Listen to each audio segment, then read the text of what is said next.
Vote രേഖപ്പെടുത്താൻ വരട്ടെ, അതിനു മുൻപ് EVM സുപ്രീം കോടതിയിൽ ഹാജരാക്കണം, അതും ചീഫ് ജസ്റ്റിസിന് മുൻപിൽ. നിർണായകമായ നോട്ടീസ് അയച്ച് സുപ്രീം കോടതി കേന്ദ്രത്തെയും തെരഞ്ഞെടുപ്പ് കമ്മീഷനെയും ഒരുപോലെ ഞെട്ടിച്ചിരിക്കുകയാണ്. ഇവിടെ തടിയൂരാൻ തെരഞ്ഞെടുപ്പ് കമ്മീഷനോ കേന്ദ്രമോ നോക്കേണ്ടതില്ല എന്ന താക്കീത് കൂടി സുപ്രീം കോടതി മുന്നോട്ട് വെക്കുന്നുണ്ട്. സത്യം പറഞ്ഞാൽ കേന്ദ്രത്തെ പിടിച്ചുകുലുക്കുന്ന തീരുമാനം സുപ്രീം കോടതിയിൽ നിന്ന് വരുമ്പോൾ രാജീവ് കുമാർ എന്ന മുഖ്യ തെരഞ്ഞെടുപ്പ് കമ്മീഷണർ പുറത്തേക്ക് പോവുകയാണ്. ഈ മാസം 18-ന് വിരമിച്ചുകൊണ്ട് ധ്യാനമിരിക്കാനാണ് അദ്ദേഹത്തിന്റെ തീരുമാനം.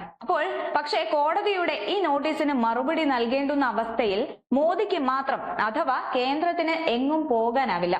കാര്യം ഇത്തരത്തിലൊരു അടി മറ്റൊരു തെരഞ്ഞെടുപ്പ് മുന്നിൽ വന്ന് നിൽക്കുമ്പോൾ ഉണ്ടാവാൻ പാടില്ലാത്തതാണ്. അതും രാജ്യ തലസ്ഥാനത്ത് ഒരു ചരിത്രം സൃഷ്ടിക്കാൻ BJP ഒരുങ്ങുന്നതിനിടയിൽ ഇത് കനത്ത തിരിച്ചടിയാണ് BJPക്ക് നൽകുന്നത്.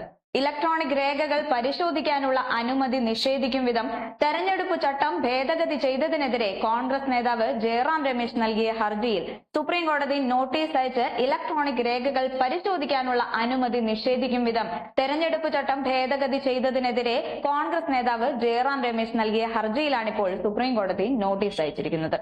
ഹർജിയിൽ കേന്ദ്രത്തോടും തെരഞ്ഞെടുപ്പ് കമ്മീഷനോടും മറുപടി നൽകാൻ ആവശ്യപ്പെട്ട സുപ്രീം കോടതി കേസ് മാർച്ച് 17-ന് പരിഗണിക്കാനായി മാറ്റി.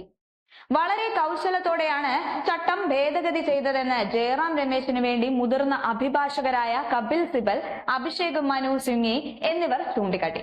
വോട്ടറെ തിരിച്ചറിയാനാകുമെന്നതാണ് CCTV ദൃശ്യങ്ങൾ പരിശോധിക്കാൻ അനുമതി നിഷേധിച്ചതിന് കാരണം പറയുന്നത്. എന്നാൽ CCTV ദൃശ്യങ്ങളിൽ ഇതൊരിക്കലും വെളിപ്പെടുത്തില്ലെന്ന് ഇവർ വാദിച്ചു. തുടർന്നാണ് ചീഫ് ജസ്റ്റിസ് സഞ്ജീവ് ഖന്ന അധ്യക്ഷനായ ബെഞ്ച് നോട്ടീസ് അയച്ചത്.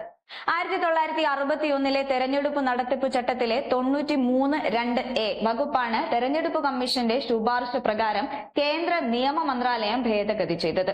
തെരഞ്ഞെടുപ്പുമായി ബന്ധപ്പെട്ട എല്ലാ രേഖകളും പൊതുജന പരിശോധനയ്ക്കായി നൽകണമെന്നാണ് 93-ാം ചട്ടത്തിൽ പറയുന്നത്. ഇതിൽ എല്ലാ രേഖകളും എന്ന് പറയുന്നിടത്ത് ചട്ടങ്ങളിൽ പ്രത്യേകം പറയുന്നവ എന്നാക്കിയാണ് ഭേദഗതി ചെയ്തത്.